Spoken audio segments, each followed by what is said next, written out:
Chapter 1. The Beginning. Dylan and I weren't just friends. We were like brothers. We met on the first day of college in a business entrepreneurship class and clicked instantly. From late-night brainstorming sessions to half-baked business ideas that never went anywhere, we were inseparable. After graduating, we both worked a few soul-crushing corporate jobs but always stayed in touch, waiting for the right opportunity to create something of our own. That opportunity came 3 years ago when we co-founded Innovate Now, a tech startup aimed at revolutionizing project management software. It wasn't just another Trello or Asana. The heart of our platform was a proprietary algorithm that predicted project risks before they happened, giving managers unprecedented foresight. It was an idea that could change the industry, and we knew it. We worked tirelessly, 18-hour days, weekends, no vacations. Dylan handled marketing and business development, while I led product design and development. The 50-50 split felt fair because we trusted each other completely. Or at least I thought we did. Chapter 2. The signs were there. In hindsight, I should have noticed the red flags. Dylan always had a way of making himself the center of attention. In investor meetings, he'd take credit for ideas that we'd developed together. When I tried to speak up, he'd cut me off with something like, "Liam handles the technical stuff, but I've got the vision." Then there were the expenses.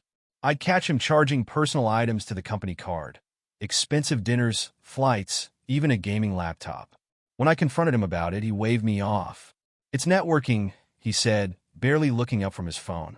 "You think investors take you seriously if you're not living the part? Relax. It's for the business." I didn't like it, but I let it slide. Confrontation wasn't my style, and honestly, I didn't want to ruin what we had. But the entitlement grew. By the time we were gearing up for our first big product launch, Dylan started pushing for more equity. 50-50 doesn't reflect the work I'm putting in, he said one night during a meeting. "Are you serious?" "We agreed on this from the start," I replied, trying to keep my cool. "Yeah, but I'm out there selling the dream while you're sitting behind a computer. Don't you think that's worth more?" That was the first time I realized Dylan didn't see us as equals anymore. Chapter 3. The Bombshell. 2 weeks before our launch, ChronoWorks, a competitor we'd been watching, announced a new product. The press release felt like a punch to the gut. They were marketing features that were eerily similar to our platform, down to the terminology in our pitch deck. I spent the entire night combing through their demo materials. The more I read, the more furious I became. This wasn't just competition. This was theft. At first, I thought we'd been hacked. I called an emergency meeting with Dylan the next morning. He showed up 20 minutes late, looking annoyed. "Why the drama?"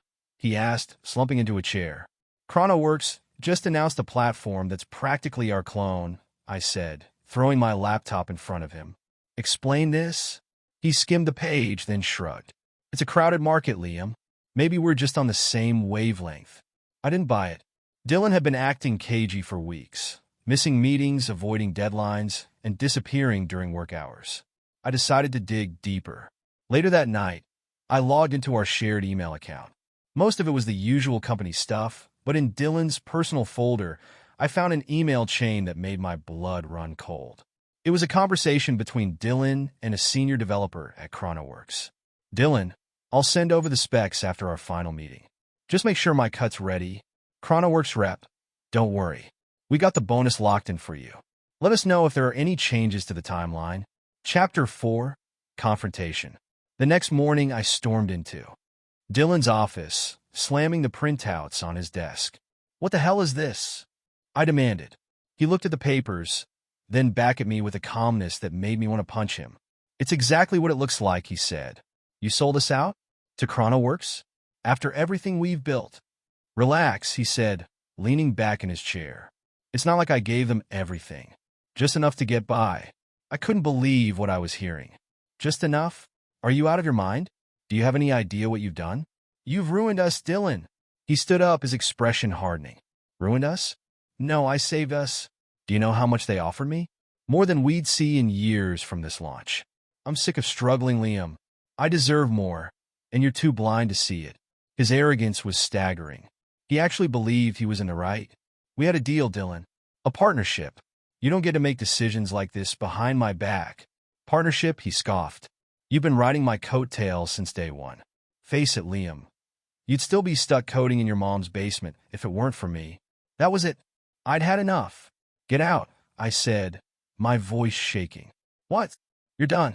Pack your stuff and leave. Chapter 5, The Dirty Tricks. Firing Dylan wasn't the end of it. He didn't go quietly. Instead, he started a smear campaign, undermining my leadership. Dylan reached out to employees, claiming I was a dictator who didn't know how to run a business. Investor sabotage. He contacted some of our investors, spinning stories about how I'd forced him out unfairly and was jeopardizing the company. Stalling progress. Before leaving, he deleted critical files from our server and locked me out of key accounts. It took days to recover everything, but the worst was his final email. If you think you're going to stop me, think again. ChronoWorks already has the upper hand. You've lost, Liam. Move on. Chapter 6, The Lawsuit. Dylan's betrayal left me no choice but to fight back. I filed a lawsuit for breach of trust, misappropriation of intellectual property, and financial fraud. My lawyers assured me we had a strong case, especially with the emails as evidence. ChronoWorks tried to distance themselves from Dylan, claiming they had no knowledge of his actions. But the email chain told a different story. In court, Dylan's entitlement was on full display.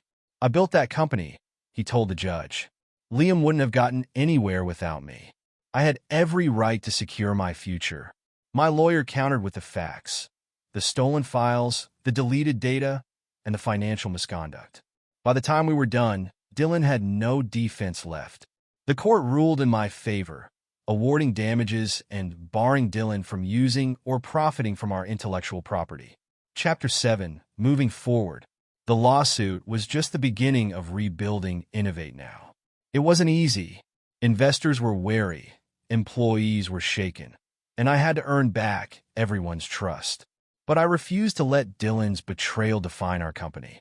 Today, Innovate Now is thriving again, stronger than ever.